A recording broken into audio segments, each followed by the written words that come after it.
I mean, I grew up religious, and I know that you sort of came to it observant, and you came to it, but we both spent time in these elite Ivy League secular institutions, which are supposed to be the pinnacle, right? Right. And yet, from my perspective, with all respect to my very clever and good friends from law school, I was stunned at what passes for scholarship in those institutions.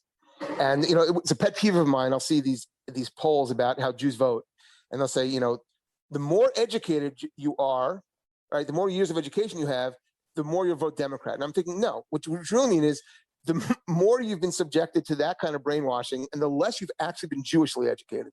Our kids may not be Jewishly educated, it may not be secularly educated in the way they think, but they are spending 6, 7, 8, 10 years post high school in actual scholarship.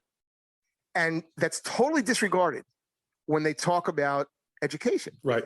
So now looking at the polling, they'll say, well, the more educated Jews, and that's supposed to send you a message that, yeah, well, sure, the less educated, benighted ones, right? Those Orthodox Jews, they're the ones who have this series of less educated, benighted ideas. How about, no, it's the ones who actually have a clue because they've been completely steeped in the history of our people and our faith.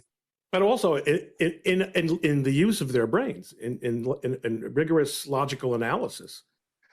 Right. I mean, I had a son who before he started law school asked me what that culture shock was going to be like, and one of the first things he reported, I mean, I told him what I thought, and what he was stunned at was the absolute rule. I mean, this was a rule that disagreement was violence. Now, in yeshiva, you desperately try to find a study partner with whom you're going to fight. I mean, like fight and emotionally, really pummel each other intellectually. And when you find someone that you cling to them, because that disagreement is how you grow, is how you learn.